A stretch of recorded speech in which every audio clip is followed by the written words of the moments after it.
Hello, beautiful people. I hope you guys are doing well. Today on the Social Mind, we're talking mental health awareness, depression, and suicide prevention.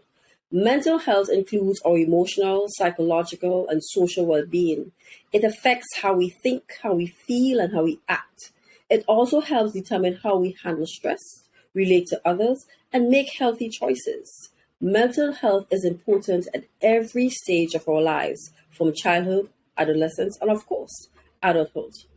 Mental health is a complex but very sensitive topic, particularly in the Caribbean.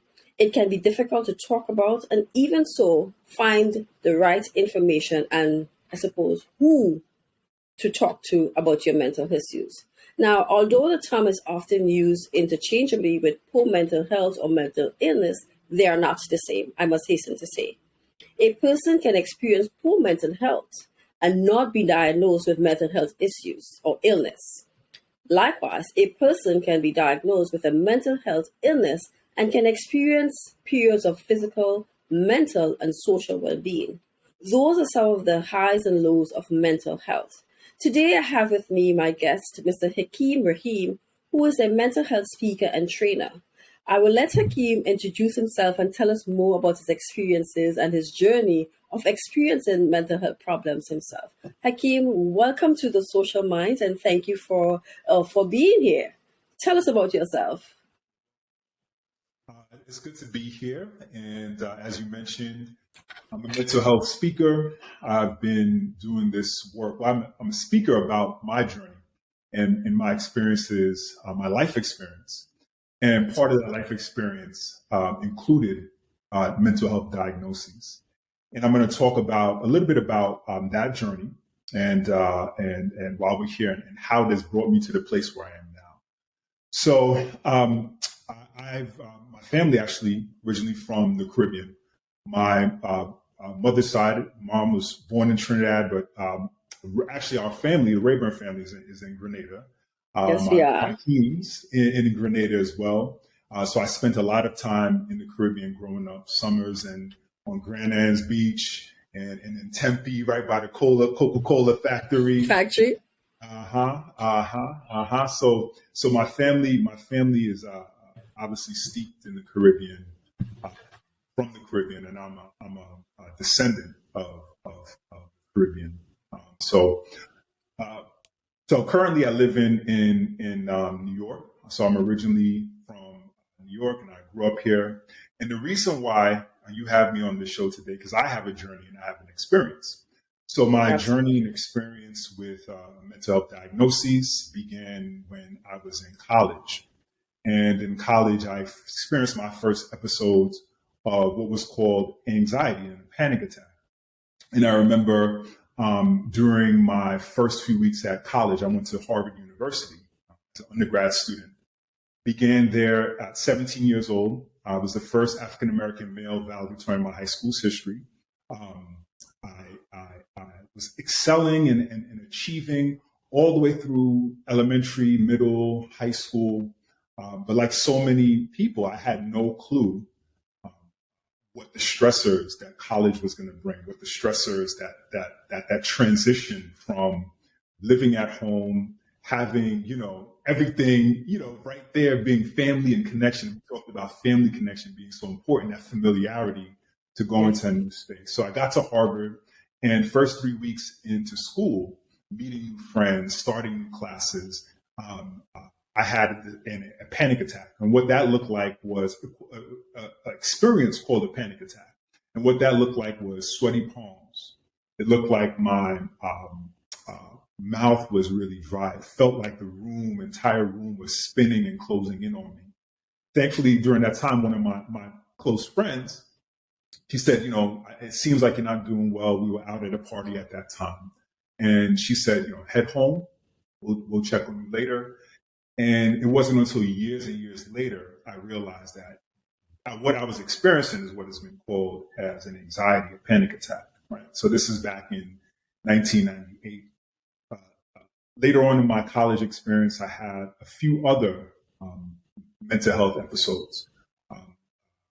Um, two of them have been called psychosis or mania. And what that looked like for me in 1999, I had my first mania episode, what has been termed as mania episode. And what that looked like was I was on campus and the semester had ended, closed out, end of my freshman year. And at that time, I thought I was getting messages from Buddha. So I thought that I became the Buddha and I could translate literature and scriptures and pull ideas straight from the air. And what I ended up doing is walking up and down in my neighborhood in Long Island, New York. I actually went to my high school where I was from after the summer. Later on, when I came back in a couple of years later, my teachers and principals were like, we didn't understand what was going on. You were talking, you weren't making sense, and we just didn't know. That first time I had that experience, my family actually sent me, my mom and my dad sent me straight to Grenada, right? Actually sent me straight to my aunt's house, my grandmother's house in Grenada. Look at that, right? So I was having this episode where I wasn't sleeping very much, wasn't eating, was talking very fast, was seeing things and hearing things that I couldn't explain. Anybody else around me couldn't explain. Had a lot of energy. And they were confused. They thought, this boy's just stressed out. He had a long year at Harvard University, not realizing that there was another level of support that I needed. So I remember coming down to sitting on the veranda overlooking the right by the Coca-Cola factory. And after about a week of being there, I had the flip side of the diagnosis that I was given, which was depression. So I was diagnosed with bipolar disorder. But at that time, I hit the flip side of that condition, called the condition, which is depression. And I'm sitting on the veranda looking out, and my aunt is like, what's going on? I don't want to go to the beach. I don't want to eat any mangoes. I don't want to do any of that, because the flip side of that condition, or the flip side of the lower side of their experience, is the depression. Now, what that looks like is low mood, wanting to cry at a drop of a dime, not able to get out of bed, feeling like the world is like sapping all of your energy, not being able to, like, getting out of bed is crossing the abyss of your life experience because you are so heavy and sluggish. So from there, I actually went back came back to New York, and wrote that off as it was a tough time from going from high school, first year of college. The next year, I had another experience at the end of my sophomore year. And during this experience, a similar experience, but this time I heard cars talking. I thought I saw Jesus on the corner. Again, not sleeping, not eating very much. And this time I was hospitalized in a psychiatric hospital in Queens. And there I received the diagnosis of bipolar disorder. So that was sort of my foray into receiving a diagnosis and having a label of mental illness. And we'll talk a little bit more about that, but that was sort of my initial experience with receiving a label, having a triggering event, and understanding that there was something more going on with me and my experience in this world versus no. Wow, I'm happy that you're here and you were able to get the help that you need. So I suppose that that's why you joined the field of mental health. Tell us how many years of experience and really what you have been doing in that field. Yeah. So I graduated from Harvard. I took 2 years off from Harvard. I left school, went back again. So over the course of 6 years, I graduated from Harvard. And initially, my degree was in African American Studies. When I went back, I tried to understand, what was going on with me? What was this all about? So I switched my major to psychology. And I graduated with a degree in psychology. Went on to Columbia to get dual masters in psychological counseling And then in 2007, I started working as a therapist. But for me, that was really triggering. There was always a desire within me to help, to serve, Right. ever since when I was young. And part of what I understood of service was that I didn't want others to suffer and go through what I went through. So how could I make sense of the world through my lens? Right. Right. So I went on to work in higher education. So I worked in higher education at 3 colleges. And the reason why I did that, I've always mentored, always tutored, love working with younger people, love sharing what I know in order to make the path a little bit easier for somebody else. So in 2012, I'm working at a college and I'm a college advisor, sitting across from the students, asking them, what do you want to do with your life? What's Right. What's your vision? And I felt inauthentic because I'm sitting here with my experience of diagnosed with mental illness, not understanding what was going on with me, being hospitalized, experiencing all these challenges, yet only a few people in my life knew. So for me, being in alignment, being authentic was so important for my well-being that I sat there at the desk, looked up one of the local mental health organizations, National Alliance on Mental Illness, and they had a program called In Our Own Voice. So I still remember the first time I told my story about having my experience, but still being here now, being able to move through the world to share my journey for others, right? So since 2012, I've been speaking about my life experience and my life journey, one of the parts which has included mental illness and mental health. And over that decade, I have testified before U.S. Congress and the U.S. Senate for mental health laws. I have been a mental health ambassador to Jamaica via the U.S. State Department, where I ran focus groups for mental health nonprofits in Jamaica. I was on national TV, spoke at a number of universities there back in 2016. I have spoken to over 100,000 students in 27 states and internationally. I have spoken everywhere from churches to synagogues to mosques to state prisons for people who have been diagnosed with mental illness and had to be in prison because of that. And all of that to say is that, who we are is more than what we go through. And that mental health, what is termed as mental illness and mental health, is an indication that there's something else under the surface that we need to look at. And in this past 3 years, and we can go into a little bit more, but I can talk, so I want to ensure that you're allowing me to lead and guide the conversation.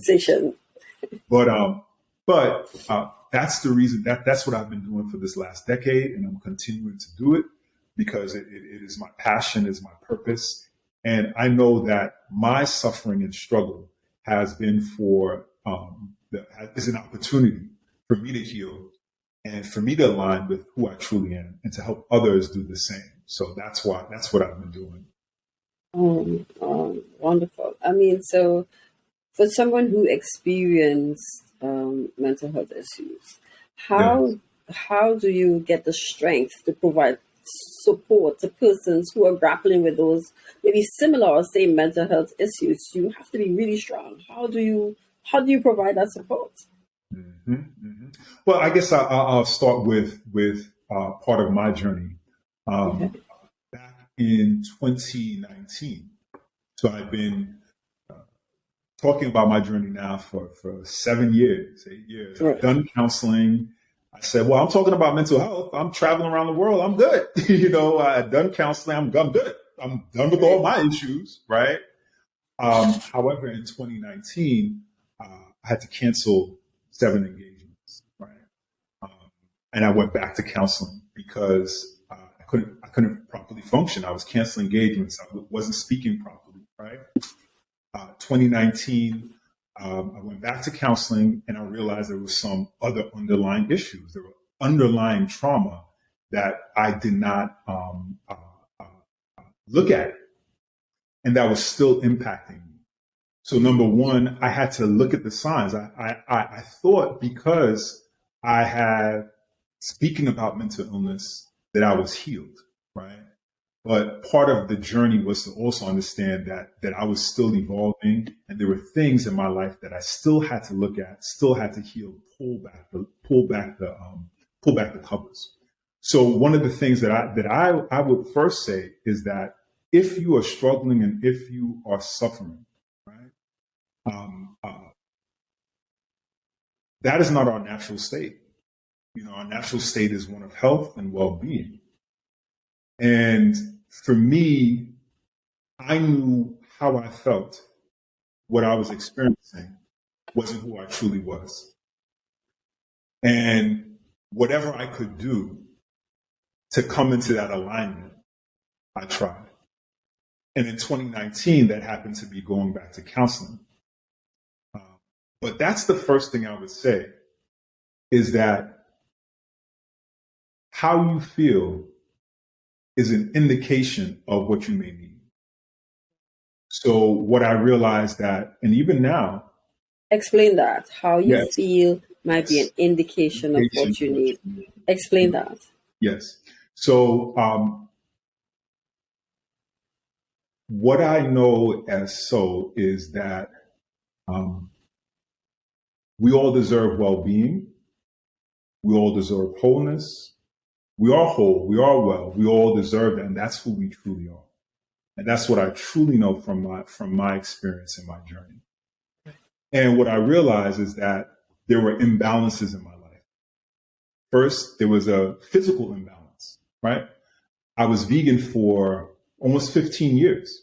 And what I realized that there was nutritional deficiencies that I was experiencing that causing insomnia, causing depressive symptoms, causing anxiety, causing those types of symptoms. So number one, I had to, and some people may have experiences in physical, psychological, and emotional conditions when they may be have nutritional deficiencies, right? So I've had to go back in these last 2 years to look at my diet, add fish, add different nutrients that I needed that was leading to imbalance. There was also emotional imbalance. I went back to therapy. I had to go, and still doing therapy now, and I talk about it because we deserve our well-being. There were emotional pieces. I did several types of therapy. The therapy that I use, modality that I use now, there are different modalities. The modality that I use now is cognitive behavioral therapy. So cognitive behavioral therapy is how your thoughts impact your feelings and behaviors, and how that cycle plays in the part. So there were thoughts that were leading to imbalances. There were emotions that were unaddressed that were leading to imbalances, which was leading to me having the experience of mental health challenges, mental illness. But one of the key things that I've realized through my journey, and this, even in the last 2 years, the journey has continued. Right. What I realize is that these imbalances are keys and signs from our highest self, our calling within ourselves, to say that we need to look at there's something going on, whether it's physical, mental, emotional, psychological, maybe spiritual, that there's a misalignment that we need to come into balance. And how we feel is an indication of what we need. If somebody's feeling, as we're talking about mental health challenges, there may be an imbalance. There may be trauma, underlying trauma that is unaddressed. There may be lack of safety in the household. There may be lack of proper nutrition. There may be trauma at school, right? Ancestral, generational trauma that is not looked at. So we have to understand that I called myself, I am bipolar. I've defined myself by that for so long. But that label actually locked me into something that was not my authentic self. And I believe these labels are locking us in to and preventing us from accessing who we truly are, which is balanced, whole individuals. Absolutely. And society tends to do that to us a lot as well. So you Yes, have those external factors that want to grapple with. So you're absolutely exactly, right. exactly. But there's a flip side to that. Some persons who suffer from mental health issues appears to be very high functioning individuals. You know, they're always happy, they're humorous, they're Yeah, full of life, they give comic relief to others. But yes, deep inside, this they feel empty, they feel lonely, and they suffer from depression, and they might be grappling with insomnia, anxiety, yes. and they may just be existing instead of living. So they're just going through those different emotions and phases. What does one do to get that type of support, and how can one get that type of support? Because it's sort of hard to tell when they Yes, are so funny and they're always making other people laugh, and like I say, they're high functioning yes, individuals. yes. What does one do for to receive that type of support? Because Hmm. it's sort of hard to tell. I mean, it's not black and white. It's sort of hard to tell when someone is suffering from mental health issues, and we see it's happening a lot. I suppose some of the celebrities, somebody who I really thought was funny, Robin Williams, for example. Um, I loved all his movies and so on. I mean, we just saw the recent death of Twitch. Right, right, And it appears we just don't know what people are going through, and he's always funny, right, always so positive. How do we help persons like that? I don't know if you can answer that question, right. but Sure. So I'll even give my journey. You know, I was Harvard graduate, Columbia graduate, dual exactly. Ivy League graduate. I've traveled the world, traveled the United States, talking about mental health. I'm good. I'm fine. You know, but at the end of the day, that persona of what I put out there wasn't actually what I was truly, how I was experiencing my life. So it was truly a facade. And in fact, in 2021, uh, in the height of COVID, I was actually hospitalized in a psychiatric hospital again. My first time in 20 years. So my first time in 20 years, I experienced a number of losses. Number one, I lost my wife and I. We purchased a house, and the house burned down. I lost some of my income because COVID. Do a lot of speaking and traveling, and my income went down. Uh, we lost my wife's father, my father-in-law, and in the midst of that, I got COVID. My wife got COVID. My mother had COVID, and then I was hospitalized. You know, so the thing that I would say is that um, the degrees that I had, the success that I had, the money that I had, the things that I was showing people, the things that I had could not replace or be put in place for what I truly needed, which was help.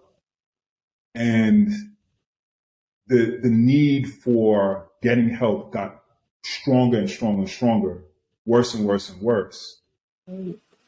to the point where I was sitting in a hospital gown on a gurney in 2021, looking around and said, this is not my life. This is not where I want to be.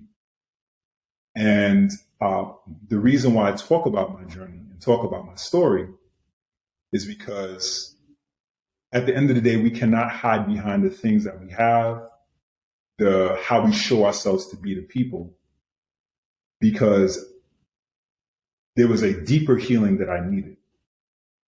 So I think if somebody puts up an appearance, my friends didn't know what I was going through. I had to also make the decision because at the end of the day, all the resources were around me. I knew where they were.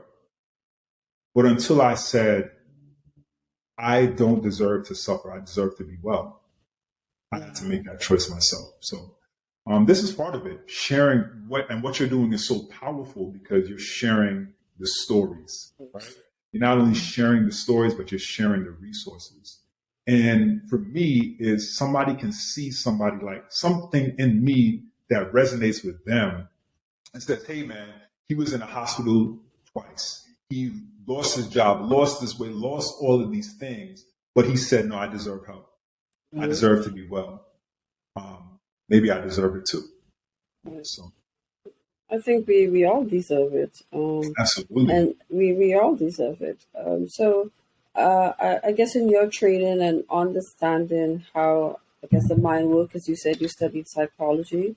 Do you think that we can prevent mental health problems? And I don't know, are there cures for mental health problems? Because this is new to me. So, can we prevent mental health problems? Are there cures for mental health problems for persons who are experiencing mental health problems? Yeah. So what I've experienced is that my mental health diagnoses was a call for a deeper healing. Right. And mental illness, but the label of mental illness is actually us looking to reconcile it, our truest selves looking to reconcile the pain and trauma that we've been through.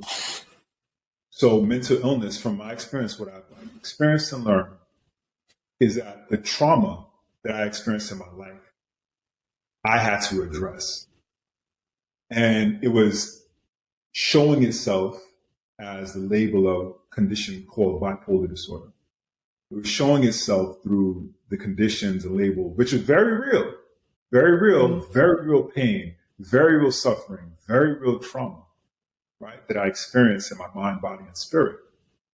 But treating the mental illness is not the cure, because that's too far downstream. It's kind of like we want fresh water, but we're still going to the bottom of the contaminated river. We got to go to the source. We got to go to the source and the stream, and that underlying stream is the trauma that we've experienced when we're young, is the imbalance that maybe is going on in our bodies. So mental illness is actually a calling for a deeper healing.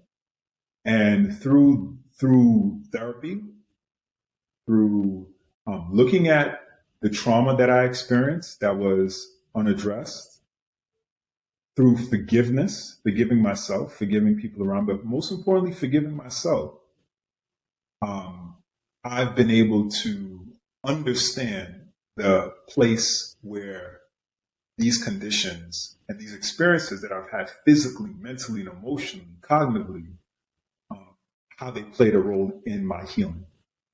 So I don't believe we necessarily heal and prevent mental illness. They're here to help us look at something that needs to be healed in our lives. Understood. But sometimes that can be very hard for others, depending on the society in which they live. If I were to zoom in on Grenada, for example, Yeah. and I guess I would speak about our men here, because sometimes we take it for granted that our men's mental health doesn't matter, but our men's mental health does matter. So growing up from a small boy, and I've seen it in different communities, that if a boy cries or he's feeling some kind of pain and he exhibit any emotions, he's teased for that. And as you grow older, you probably would withdraw from expressing what it is exactly that is affecting you or impacting you negatively, and so you don't speak out. And so I've been an advocate here for men, because I've seen they go through many challenges, and they have to be so many things for us as females. They have to be protector, they have to be provider, they have to be carpenter, they have to be everything. They have to fix everything around the house. And I think it sometimes takes a toll, because they don't want to disappoint. They don't want to be teased by their peers, their colleagues, their friends. And so they keep all these things bottled in, and they do not express exactly what it is. Some men probably could talk to a close friend or a close colleague, or maybe their wives or their girlfriends. Some have that avenue, but a bulk of the population, I would say, doesn't, and we don't Yes. understand, I suppose, the negative impact that happens in the mind, Yes. and coming out from a society that has been colonized, there is a natural trauma that sometimes is passed down from one True. generation to the next, and you have to also deal with those your own personal traumas, as you rightfully said.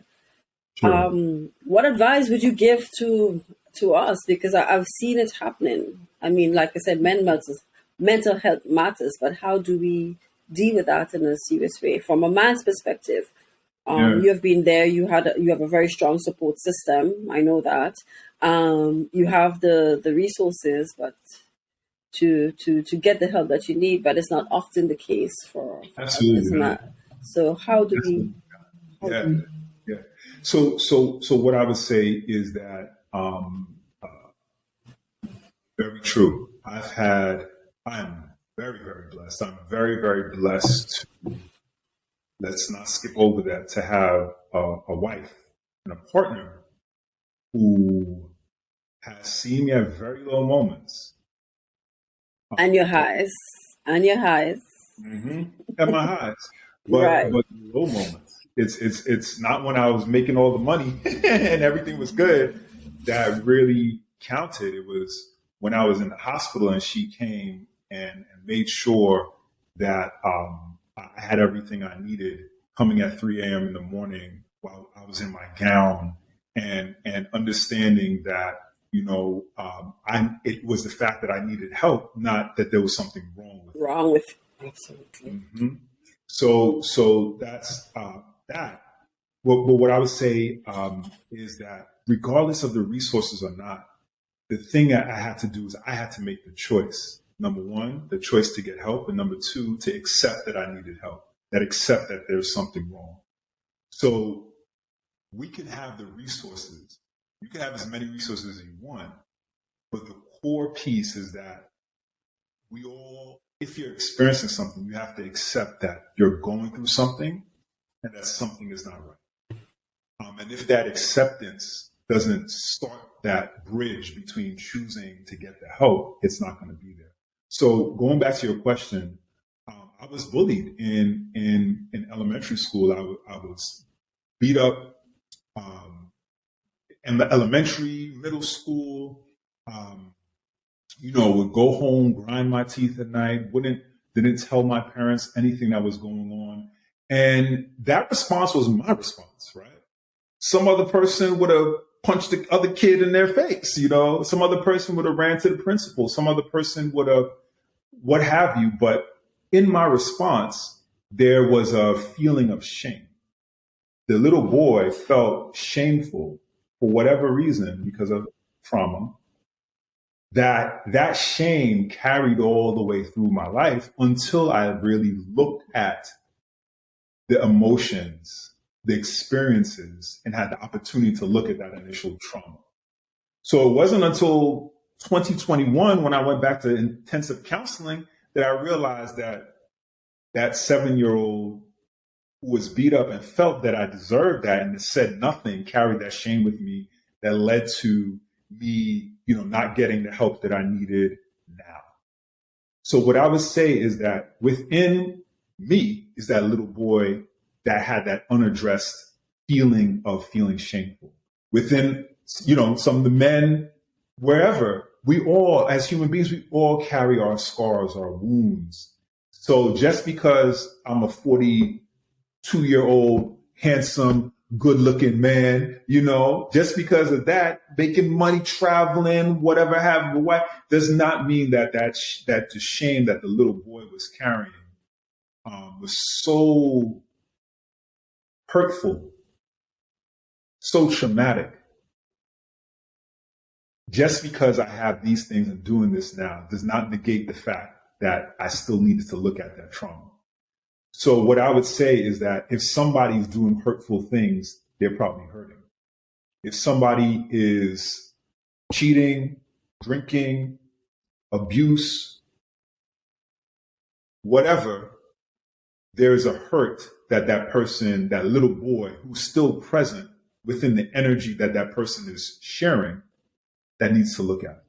So what I would say is that just because you businessman, politician, corporate husband, father, it does not matter unless we look at our initial hurts, our shames, our guilts, our anger, because a lot of it is anger, being angry. I was really angry at myself because I've done all these things, but how come I'm still like this? So ensuring that number one, we as a society, we as human beings know that we all have trauma. If it remains unaddressed, it's going to show up in our behaviors. It showed up in my life through going back to the hospital, through losing my job, losing weight, being, not being the husband that I wanted to be in my marriage. But until I said, I need help. And until my wife said, you know what, he's doing these things, but I know that that's not who he is, that didn't change. Right. That's powerful. So I guess as we wrap up, is there anything that you want to share? I mean, more advice and to persons who might be experiencing mental health issues, but they don't know that it's probably a mental health issue. Who might be experiencing mental health, but they don't know where to turn to. Is there anything that you want to share before we wrap up? Yeah. You know what? Let me see. I'm going to share a poem because poetry and creativity has been a part of my journey and experience. And I published a book of poetry and quotes back in 2014, and I'm working on my next one. So this poem came to me recently. And then the day came when you could no longer stay inside. The sun was shining. The trumpets from the heavens themselves were blaring, and you were beckoned out. The angels called you forth into the rays that danced down from the heavenly skies. No longer was the look forlorn out your window. No, no longer were the bags drooping low from below your eyes, nor your cheeks sunken in by the dearth of laughter and desperation. No, no more. Now you saw the day bright. Now you felt the sound of light. You heard the taste of smiles. You understood why the flying birds flapped their wings and why rain fell sideways without the wind. You understood where you were was a preparation for where you are. That the bitterness of the past makes the moment of the present sweeter. That the loudness orchestrated by the silence was actually the precursor to the sound of your joy. You knew that inside was the soil. The seed of yourself needed to be nurtured. And that oak tree, the oak tree of you, the true you, could now stand in the sunlight of God and know that you already arrived on this earth worthy. And it was time for you to come out. So what I would say from my journey is that we're going to go through it, but at some point we have to go through it to come through the other end and know that the people around us are okay. We're okay. We have to forgive ourselves. We have to forgive others. And until we move past the story of this cycle of trauma, get the help that we need, we're going to be right where we're at. So I know that our conversation here today is going to help people move beyond that trauma. So kudos to you for taking that mantle to say no more. No more kids dying, no more people suffering and struggling in silence because they just don't have the right information and the right tools. So thank you so much for allowing me to share this and spend this time with you.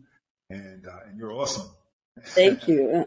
Thank you, Carlos. Thank you so much. And thank you for sharing your story, your journey on the social mind. Taking time from your busy schedule. I know you have a packed schedule and making a time for being here. You are appreciated. You are loved. Guys, remember, mental health is a very complex and very sensitive topic. And for most, it can be very difficult, it can be challenging. So, what we need to do is be supportive of each other. If somebody confides in you about a problem they're experiencing, do not share it with somebody else if you're not intending on actually helping that person.